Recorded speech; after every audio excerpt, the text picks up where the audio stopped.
أعوذ بالله من الشيطان الرجيم. بسم الله الرحمن الرحيم.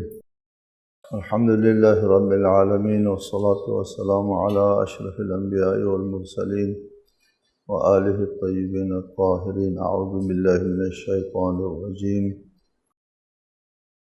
فاصدع بما تؤمر وأعرض عن المشركين إنا كفيناك المستهزئين.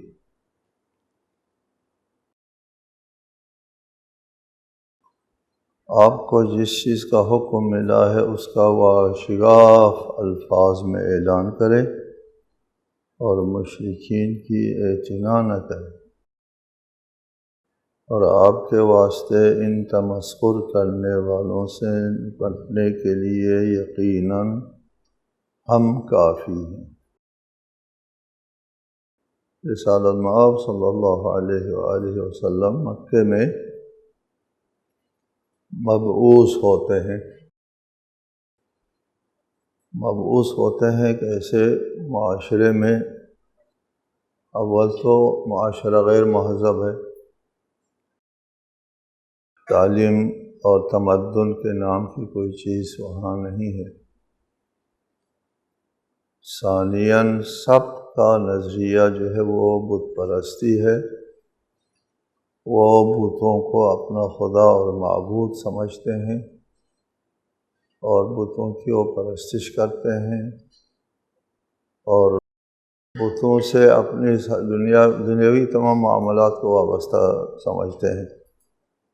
وہ آخرت کے تو قائل نہیں تھے، مشرکین آخرت کو نہیں مانتے تھے، وہ بتوں کی پرستش کرتے تھے دنیا کے لیے، اپنے دنیائی امور کے تدبیر چونکہ ان کے ہاتھ میں ہے، ان کے مطابق تدبیر امور حیات، زندگی کے جتنے امور ہیں ان کی تدبیر ان بتوں کے ہاتھ میں ہے۔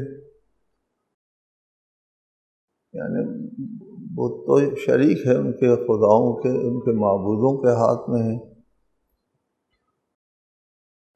لہٰذا ان کی وہ پرستش کرتے تھے اپنی دنیا کے لیے، ان کو تقدس دیتے تھے۔ نبی مبعوث ہوتے ہیں ایسے معاشرے میں، ایک تو ان پڑھ ہے، غیر مہذب ہے، ثانیاً وہ ان بتوں کو اپنا معبود خدا سمجھتے ہیں اور ان کے خلاف اٹھتے ہیں۔ اتنا مشکل کام، پورا معاشرہ جو ہے وہ ان خداؤں کو تقدس، نہ صرف تقدس کے قائل ہیں بلکہ ان کی عبادت کرتے ہیں، پوجا کرتے ہیں، اور ان کے خلاف ایک بندہ اٹھتا ہے اور کہتا ہے قولوا لا الہ الا اللہ، اللہ کے علاوہ کوئی معبود نہیں ہے، یہ ہمارے سارے معبود نہیں ہے۔ مشکل کام، انتہائی مشکل کام۔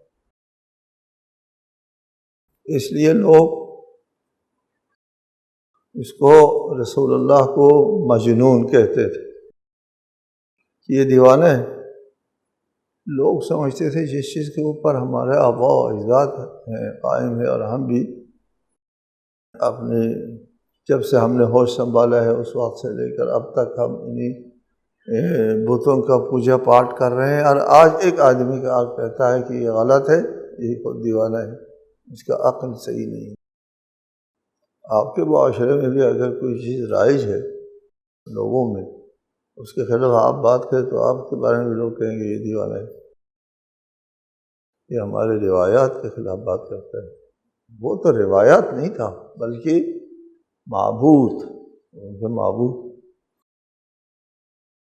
ان کی نفی یہ کرتے ہیں۔ رسالت مآب مبعوث ہوتے ہیں اور ان تمام معبودوں کی نفی یہ کرتے ہیں اور کہتے ہیں باطل ہیں۔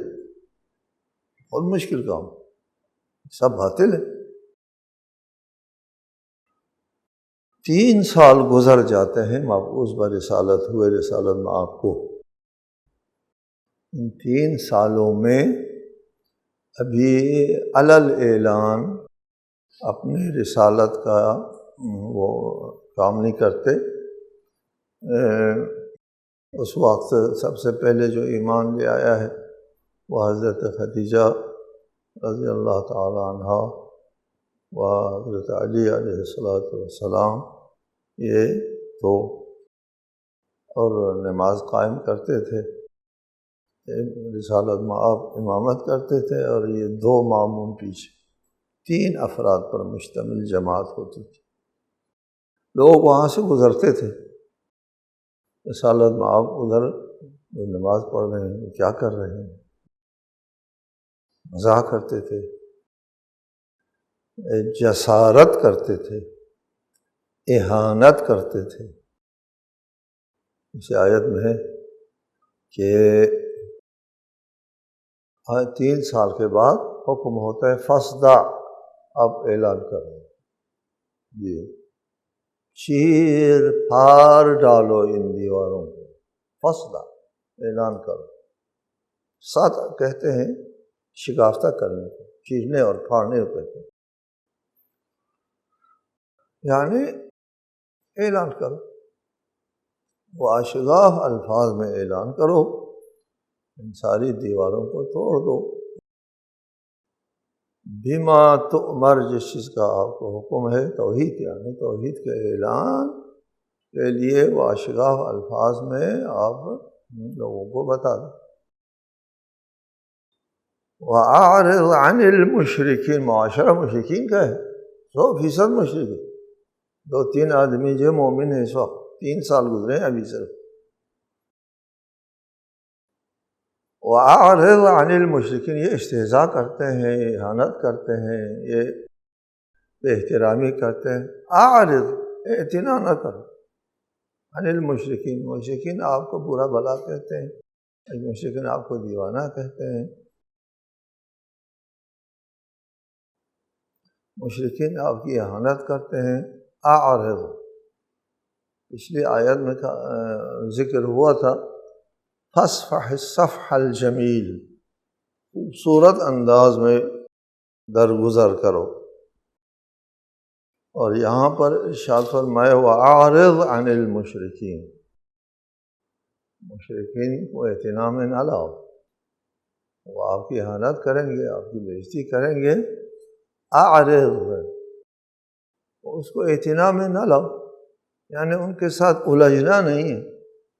ابھی آپ کی ابتدائی دعوت اسلامی ابتدائی مراحل میں ہیں، لوگ ابھی اسلام میں داخل ہوئے نہیں ہیں، آپ کے ساتھ کوئی نہیں ہے، ان کے ساتھ کیسے الجھیں گے؟ عارض، یہ مت الجھو ان کے ساتھ، اپنی بات کیا جائے۔ آپ فاصدع بما تؤمر، جس چیز کا آپ کے لیے حکم ہوا ہے اس کا اعلان کرو۔ وَأَعْرِضْ عَنِ الْمُشْرِكِينَ، مشرکین کیا کہتے ہیں پرواہ نہ کرو۔ ظاہر مشرکین کیا کہتے ہیں؟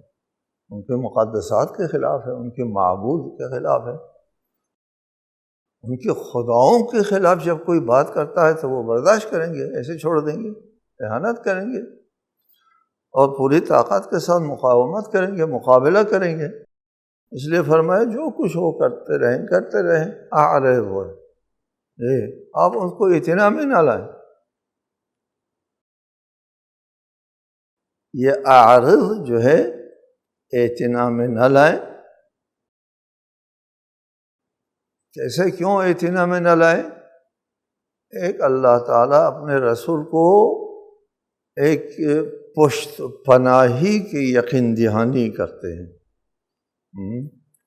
پرواہ نہ کرو، اعتنا میں نہ لاؤ، ان کی کیا حیثیت ہے؟ انا کفیناک المستہزئین، ہم جو بیٹے ہیں، اللہ تعالیٰ فرماتا ہے جی، ان مستہزئین تمسخر کرنے والوں کے لیے ہم کافی ہیں۔ جی بہت بڑی طاقت مل رہی ہے رسالت میں، آپ کام بھی بہت مشکل ہے، ماحول بھی نہایت غیر مساعد ہے، دشمن بھی نہایت طاقت میں ہے، ساتھی بھی کوئی نہیں ہے، اس وقت انا کفیناک المستہزئین، ان استہزاء کرنے والوں کے لیے ہم کافی ہیں۔ یہ بہت بڑی تقویت ملتی ہے رسالت میں آپ کو۔ فاصدع بما تؤمر، اعلان کرو، فکر نہ کرو، ہم ہیں آپ کے بیچ۔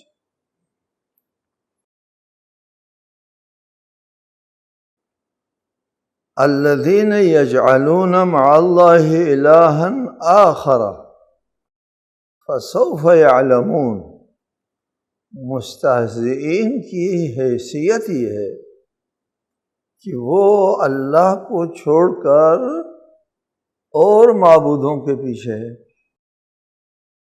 جس کے پاس یہ رسالت مآب کو سمجھانا چاہتا ہے اللہ تعالیٰ کہ جس کے پاس سب کچھ ہے، اس کو چھوڑ کر یہ لوگ اس کی طرف جا رہے ہیں ان کے پاس کچھ نہیں ہے۔ یہ مع اللہ الہ آخر، کہیں اور لگے ہوئے جہاں کچھ بھی نہیں ہے۔ آپ تو اس معبود کے ساتھ ہے جس کے پاس سب کچھ ہے، وہ اس معبود کو پوجتے ہیں جس کے پاس کچھ نہیں ہے، الہ آخر۔ ٹھیک ہے، المستہزئین کی تعریف یہ فرمائی کہ ان کے پاس کچھ نہیں ہے، وہ بیچارے ہیں الذین یجعلون مع اللہ الہ آخر، اللہ کے علاوہ وہ الہ آخر کے پیچھے لگے ہوئے ہیں جہاں کچھ بھی نہیں ہے۔ فسوف یعلمون، ابھی تو وہ اپنی طاقت میں اور اپنی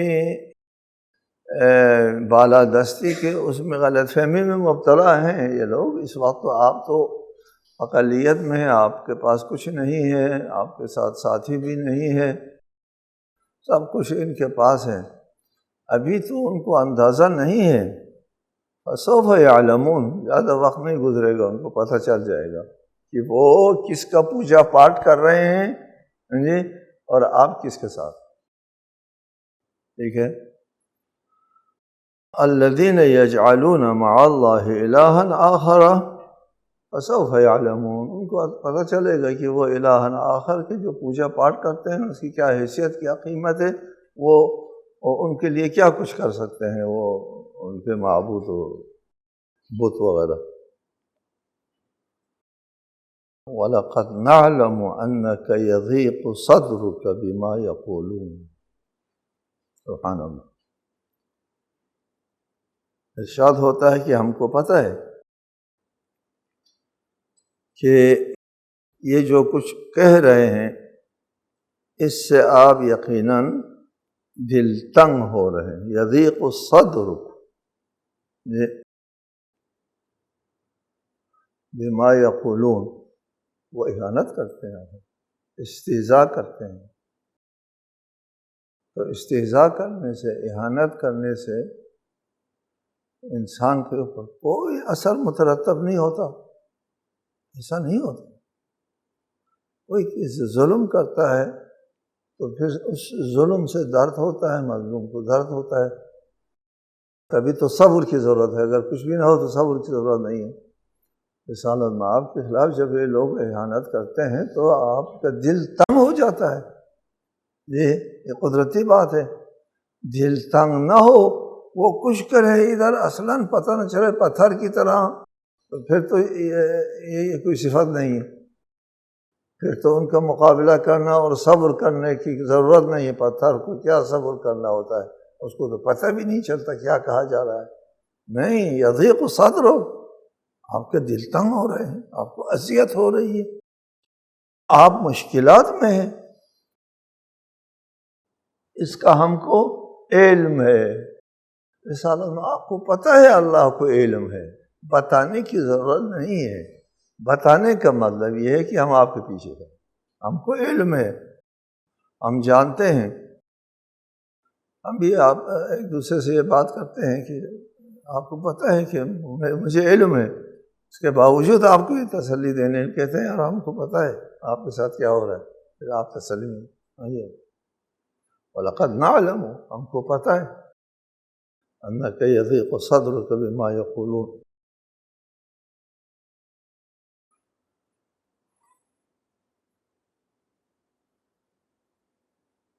یہاں پر رسالت مآب کے لیے فرمایا اللہ تعالیٰ نے یضیق صدر،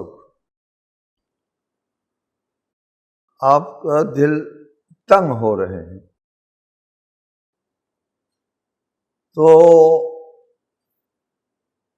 اس کے لیے نہیں فرمایا آپ صبر کریں، تحمل کریں، انشاءاللہ فتح نزدیک ہے وغیرہ وغیرہ، نہیں فرمایا۔ ایک حل دیا، ایک حل، یہ حل قابل توجہ ہے۔ وَلَقَدْ نَعْلَمُ أَنَّكَ يَضِيقُ صَدْرُكَ، آپ دل تنگ ہو رہے ہیں۔ یہ اللہ تعالیٰ ارشاد فرماتے ہیں ہم اس کے لیے آپ کو ایک حل دیتے ہیں۔ یہ وہ حل کیا ہے؟ فسبح، تسبیح پڑھو۔ جی سبحان اللہ، فسبح بحمد ربک وکن من الساجدین، یہ کام کرو، سجدہ کرو، نماز پڑھو، تسبیح پڑھو، نماز پڑھو، مسئلہ آپ کا حل ہو جائے گا۔ کیا مطلب؟ وہ لوگ کو اہانت کر رہے ہیں، وہ لوگ آپ کے ساتھ زیادتی کر رہے ہیں، آپ پر ظلم کر رہے ہیں، اور اللہ کہتے ہیں کہ پھر نمازیں پڑھو، یہ تسبیح پڑھو۔ یہ حل یہ ہے کہ تکیہ کرو اللہ تعالیٰ کے اوپر، متوجہ ہو اللہ تعالیٰ کی طرف، تسبیح پڑھو، سجدہ کرو، عبادت کرو، مضبوط ہو جاؤ گے۔ صبر کرو کہنے کی ضرورت نہیں ہے، خود بہت صبر آئے گا، زبردست طاقت آ جائے گی مقاومت کرنے کے لیے، ان لوگوں کے ان مظالم کا مقابلہ کرنے کے لیے طاقت حاصل کرنے کا واحد راستہ یہ اللہ کی بارگاہ میں آ کر کے اس کی عبادت کرو۔ رسالۃ ناف کے بارے میں بھی ہے حدیث میں، اور حضرت علی علیہ السلام کے بارے میں بھی یہ حدیث ہے کہ جب بھی کوئی مشکل پیش آتی تھی 2 رکعت نماز پڑھتے تھے۔ یہ وَاسْتَعِينُوا بِالصَّبْرِ وَالصَّلَاةِ، یہ نماز اور روزے سے استعانت، مدد طلب کرو، مدد طلب کرو۔ یہ جو عبادت ہے اللہ تعالیٰ کی بندگی ہے، یہ اس چیز سے قطع نظر کی قیامت کے دن ثواب ہے، درجہ ہے۔ اس دنیا میں بھی بڑا ثواب ہے، اس زندگی میں بھی بہت بڑا ثواب اور درجہ ہے، عبادت اور اللہ کی بندگی کرنے کا بہت بڑا ثواب۔ رسالۃ آپ کے لیے صرف یہاں نہیں، سورہ مزمل میں بھی فرمایا یا ایھا المزمل قم اللیل الا قلیلا نصفہ او انقص منہ قلیلا او زد علیہ ورتل القرآن ترتیلا، رات کو اٹھ کر کے عبادت کرو، قرآن کی تلاوت کرو۔ جی کیوں؟ انا سنلقی علیک قولا ثقیلا، ایک بہت بڑا بوجھ ہم ڈالنے والے ہیں، تیاری کرو۔ کیا ہے تیاری؟ رات کو اٹھ کر کے نمازیں پڑھو، اپنے آپ کو طاقتور بناؤ۔ کس طرح طاقتور؟ رات کو اٹھ کر نمازیں پڑھ کے اپنے آپ کو طاقتور بناؤ۔ انا سنلقی علیک قولا ثقیلا، ہم بہت بڑا بوجھ ڈالنے والے ہیں، اس بوجھ کو اٹھانے کی تیاری کرو۔ رات کو اٹھ کے عبادت کر کے اپنے آپ کو طاقتور بناؤ۔ سبحان اللہ۔ ٹھیک ہے، انسان، عام انسان مومن اس دنیا میں مشکلات ہوتے ہیں، ہمیشہ حالات آپ کے حق میں نہیں ہوا کرتے، کبھی آپ کے حق میں ہوتے ہیں، اکثر بیشتر حالات آپ کے خلاف ہوتے ہیں، مشکلات کا مقابلہ کرنا ہوتا ہے۔ اور جیسے اقبال کہتا ہے جو یہ شیر و تیشہ و سنگ گراں ہے زندگی کوئی آسان کام نہیں ہوتا، ہاں جی، بہت مشکل ہے۔ اس زندگی میں پیش آنے والے مشکلات کا مقابلہ کرنے کے لیے بہترین حل کیا ہے؟ نماز۔ جی نمازی چٹان کی طرح مضبوط ہوتا ہے۔ ایک اور آیت ہے، اس میں ارشاد فرمایا ان الانسان خلق ہلوعا اذا مسہ الشر جزوعا واذا مسہ الخیر منوعا، یہ انسان کمزور پیدا ہوا ہے، جب کوئی مشکل پیش آ دیتی ہے تو پھر وہ پریشان ہو جاتا ہے، اور جب مال و دولت آتی ہے تو بخل کرنے لگتا ہے۔ نہ مال و دولت کے لیے یہ قابل تحمل ہے، وہ آپے سے باہر ہو جاتا ہے مال آنے کی وجہ سے، نہ مشکلات کا مقابلہ کرنے کے یہ قابل ہے، وہ جزوعہ پریشان ہوتا ہے۔ الا المصلین، دیکھو سوائے نماز گزاروں کے، اس کے پاس کچھ جاتا ہے آتا ہے، سوائے نماز گزاروں کا جو اپنے نمازوں کی ہمیشہ پابندی کرتے ہیں، یہ نہیں کبھی پڑھتے کبھی نہیں، دائمون ہمیشہ نمازی ہے، کسی کوئی نماز قضا نہیں ہوتی۔ وہ زندگی میں پیش آنے والے مشکلات اور مصائب سے وہ پریشان نہیں ہوتے، ان کو مقابلہ کرتے ہیں۔ الا المصلین، نماز ہم کو اس زندگی کے لیے بھی چاہیے، نماز کو نماز کر کے پڑھو، اچھا اول وقت میں پڑھو نماز کو، اس کے تمام ارکان اذکار جو ہے وہ مکمل کر کے۔ وَاعْبُدْ رَبَّكَ حَتَّى يَأْتِيَكَ الْيَقِينُ، اپنے رب کی عبادت کرو یقین آنے تک، آپ کے لیے تمام مشکلات حل ہو جائیں گے، یہ آپ مضبوط ہو جائیں گے۔ حل بتایا جا رہا ہے اللہ تعالیٰ اپنے رسول کو، وَاعْبُدْ رَبَّكَ حَتَّى يَأْتِيَكَ الْيَقِينُ، یقین کے آنے تک اللہ کی عبادت کرتے رہو۔ یقین کے آنے تک کا کیا مطلب؟ ایک معنی تو یہ ہے حتیٰ یاتیک الیقین، موت آنے تک، کیونکہ موت کا آنا یقین ہے، اس میں شک نہیں کسی کو، یقینی چیز ہے، وہ یقینی چیز یعنی موت آنے تک عبادت کرو، ایک معنی یہ ہے۔ دوسرا معنی یہ ہے کہ اللہ کی بندگی کرو یقین آنے تک۔ پہلے بھی آپ کو بتایا ہے، اگر آپ نے اس کو ذہن میں بٹھایا ہے کہ انسان جب مرنے لگتا ہے اس وقت وہ ابھی زندہ ہے، اس وقت وہ اس کے سامنے ساری چیزیں جو ہے وہ مشاہدے میں آ جاتی ہیں، سب چیزیں مشاہدے میں یقین حاصل ہوتا ہے۔ ابھی وہ دنیا سے مرا بھی نہیں ہے اور باقی لوگوں کی طرح بھی نہیں، اب وہ باتیں سنتا ہے جو دوسرے لوگ نہیں سنتے، وہ چیزیں دیکھنا شروع کرتا ہے جو باقی لوگ نہیں دیکھ پاتے، اور اس کو اپنی آخرت کی زندگی کا جو فیصلہ ہے، نتیجہ ہے، وہ سنایا جاتا ہے وہاں، اور پھر قبض ضرور ہوتا ہے، فیصلہ کر کے لے جاتے ہیں، تم نے کہاں جانا ہے، تم نے کیا کرنا ہے، جنت جانا ہے، جہنم جانا ہے، عذاب میں یا رحمت میں۔ اللہ تعالیٰ کی یقین کے مرحلے میں آتا ہے انسان، پھر دنیا سے جاتا ہے۔ دیکھیں بہت سے واقعات ہیں اس میں کہ انسان عند الموت یقین کی حالت میں آ جاتا ہے، کشف ہوتا ہے، بہت ساری باتیں منکشف ہو جاتی ہیں، شک زائل ہو جاتا ہے، پھر یہاں سے لے جایا جاتا ہے۔ اس لیے ہماری دعاؤں میں بھی ہے، اسلامی دعاؤں میں، کہ ہمارے خاتمہ بخیر کریں، ہمارے عاقبت جو ہے وہ صحیح ہو، نیک ہو، وہ عاقبت و یقین مرحلہ ہوتا ہے، اس وقت شیطان ایک مرتبہ آخری کوشش کرتا ہے۔ موت جب مرنے کا وقت آتا ہے تو انسان بہت بے بس ہوتا ہے، نہایت بے بسی کا عالم ہوتا ہے۔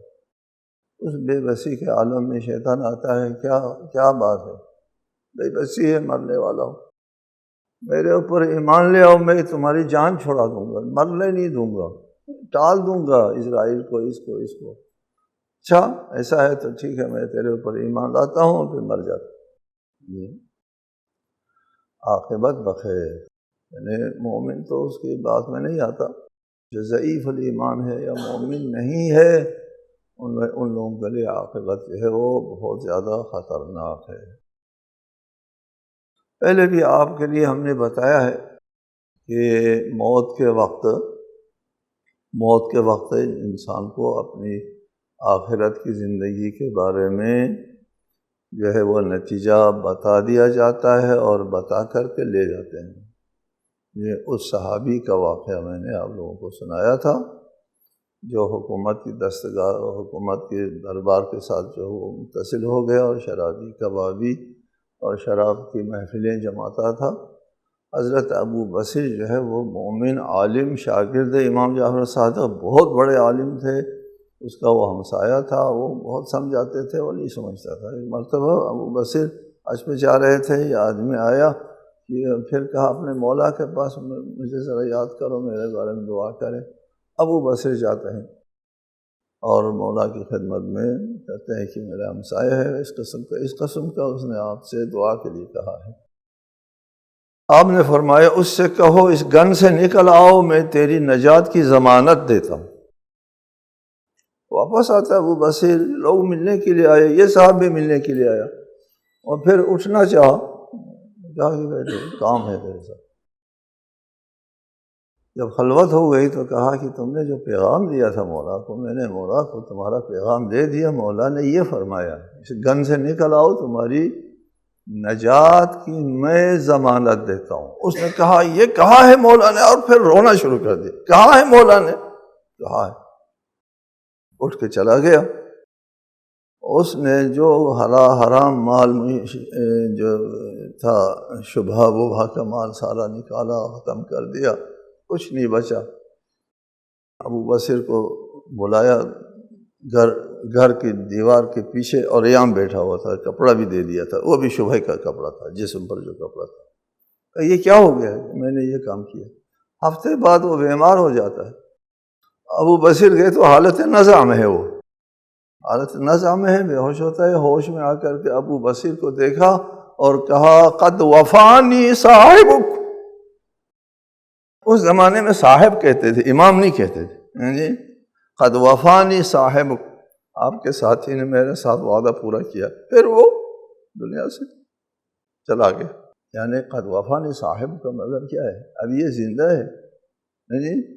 امام جعفر صادق نے کہا، فرمایا تھا نا میں ضمانت دیتا ہوں، یہ وہ ضمانت جو ہے وہ وعدہ امام جعفر صادق نے اس کے مرنے سے پہلے پورا کر دیا۔ یہ قد وفانی صاحب کا مطلب یہی ہے۔ ابو بصیر حج کے لیے جاتے ہیں، دوسرے سال امام کی خدمت میں پہنچتے ہیں، اجازت لی، سلام کر کے ابھی ایک پاؤں جو ہے چوکھٹ کے اندر ہی رکھا تھا، امام نے کہا تھا کہ فرمایا قد وفیت صاحبک۔ ابو بصیر نے کہا کہ مولا وہ مجھے بتا کر کے گئے، جب وہ حالت نزع میں تھا، اس دنیا سے جا رہا تھا، مجھے بتا دیا اس نے کہ آپ نے وعدہ ان کے ساتھ پورا کیا ہے۔ اس قسم کے ایک واقعہ نہیں، یہ ایک واقعہ نہیں، بالکل اسی قسم کے کئی ایک واقعات ہیں۔ ہمارے ائمہ نے ان کی شفاعت کے لیے کہا، اور ان لوگ اور اس نے ائمہ کی فرمان کے مطابق کام کیا، اور حالت نزع میں انہوں نے کہہ دیا کہ میرے ساتھ وعدہ پورا ہو گیا، اور پھر آنکھ بند کر دی۔ خلاصہ یہ ہے کہ یہ یاد رکھیں ہم سب، یہ حالت نزع میں وہ یقین اس لیے یقین کے آنے تک، اب آپ کو یقین نہیں ہے، عقیدہ رکھتے ہیں، لیکن حالت موت میں قیامت کے اوپر جو کچھ ہے، آخرت کی زندگی کے اوپر، سب کے اوپر یقین آئے گا، پھر یہاں سے چلا جائے گا۔ یہاں ارشاد فرمایا کہ اللہ کی بندگی کرو یقین آنے تک۔ السلام علیکم ورحمۃ اللہ۔